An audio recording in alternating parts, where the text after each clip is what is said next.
So this is Stanley Robinson from the Silver Stallion Ranch. We are a group ranch for kids just south of Chicago.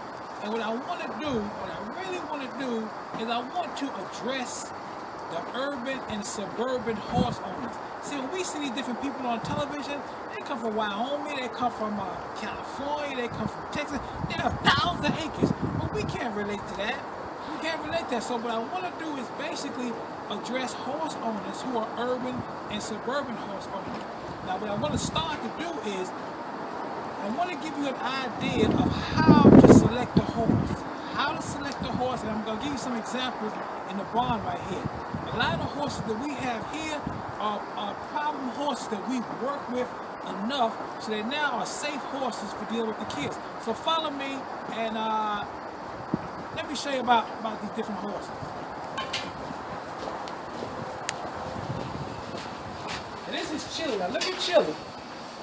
The first thing he did when I walked over to him, he turned his head away. See, so I come to him, he's trying to see if I have a treat for him, but the first thing he did was turn his head away. Nah, I don't have any treat. And the reason why is because he's basically saying with that subtle move, I don't want you, I don't have nothing to do with you. You know, see, like right now, he has his head turned away. He saw I didn't have any treats, so he turned his head away. If you're looking for a horse, the horse turned his head away like this, leave that horse alone. It has to be something real special about that horse to get that horse. Let's go to the next horse. Now this horse is Sashay. Now look at her. She wants to find, there you go. There you go. Now the difference between these two horses is Sashay, her mother died when she was 6 months old, but when she was born, I was in the stall with her. Her mother and I had a real good relationship, so it's called imprinting. So what Sashay basically said is, if he's all right with mama, then he's all right with me. So you see, she's curious, she's right here, she's not trying to turn away, she's trying to see what I have in store for her, okay? Let's move to the next horse. Now this is Ricochet. Now Ricochet is a pretty nice horse.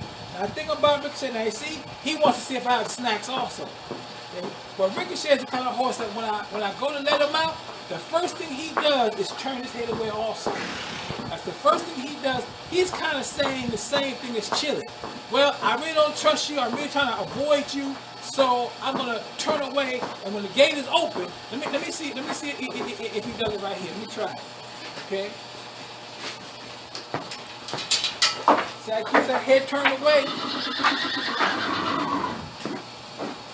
So again, if you have a horse that does that, he might be okay, gotta be something special about him, but he's kind of trying to say, I don't so much want to be your partner. Now let me take you to this horse. Now give my daughter a minute to climb the ladder because I want you to get a real good vantage point on what I'm going to show you. All right, so take a minute. Okay, now my daughter's at a better vantage point for you to see this particular pony. Now this particular pony, we've been working with this pony for about a month and a half, only on becoming comfortable with us. Oh, that's all. No one's ridden her, nothing. And after a month and a half, she still has that jumpiness about her. Let me see if I can show you what I'm talking about.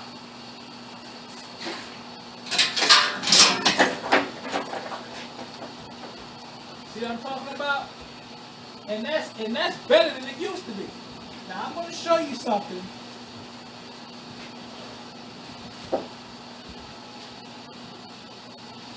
That's much better than it used to be. But she's blowing. He's blowing. He's scared to death. See, if you get a horse like that, that's why so often if you're gonna buy a horse, see the horse in their stall. It gives you an idea what their personality is. You get a horse reacting like this, walk on by. Walk on by. Because ain't gonna be a lot of trouble. Now let me show you a training technique that I've been using with this horse that a person who has their own place or a person who maybe works in a stable can do.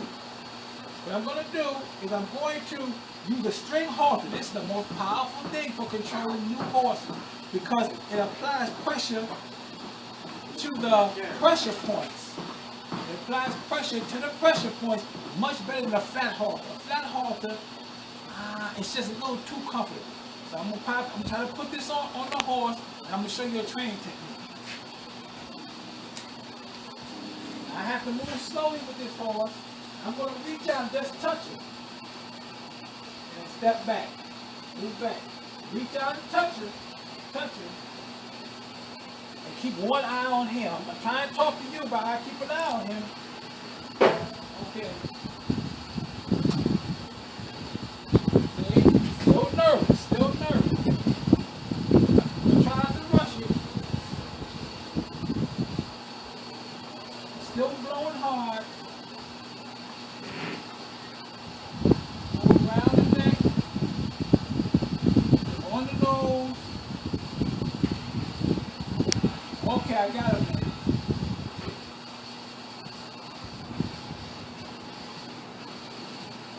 Now give my daughter another minute to get to another vantage point so I can show you a training technique that we use here to kind of get the horse accustomed to following us.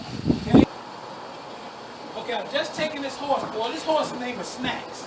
I've just taken Snacks out of the stall. If you can back up just a little bit. Now, what I want Snacks to do, I want Snacks to follow me. Follow me, so I'm going to let the horses out, right? I'm going to let the horses out. So,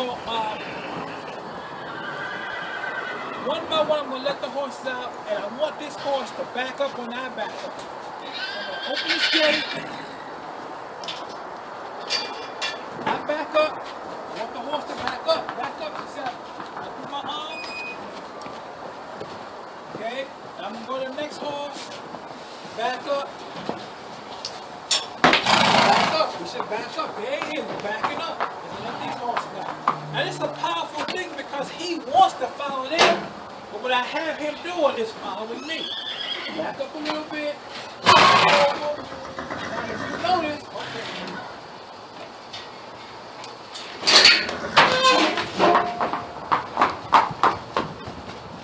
Good, good, good.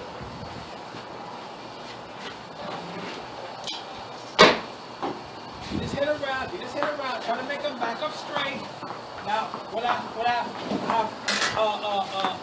didn't do that I should have been doing is giving him a rub every time he backed up.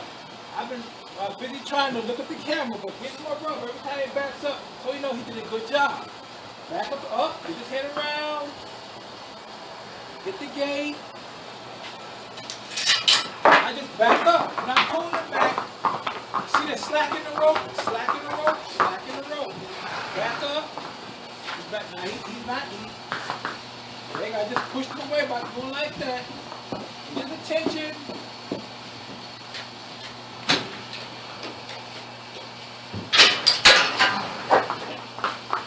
Good. I'm going to try backing him up quite a bit. Come on.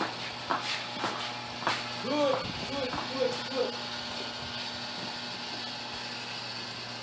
This is a tricky horse, and the reason why, right now he's acting fine, but when you go away from him and then approach him again, he panics. This is not the type of horse to really buy. I don't care how much you fall in love with the horse will trick you at the wrong time and get you hurt. All right?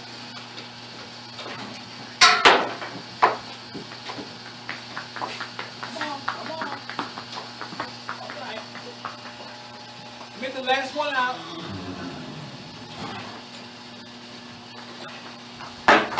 Alright, back it up, back it up, back it up. Yeah, shake the rope, shake it up. Shake the rope, get low. Okay, so that's what I want to show you. A training technique for people who have their own barns or who are in a stable who's I don't know, they might let the horses out for the rest of the barn. This is a real good training technique. So I go forward a little bit, stop, back up, good, give him a rub. I'm just gonna let him go now. You wanna stand to the side a little bit? Undo him.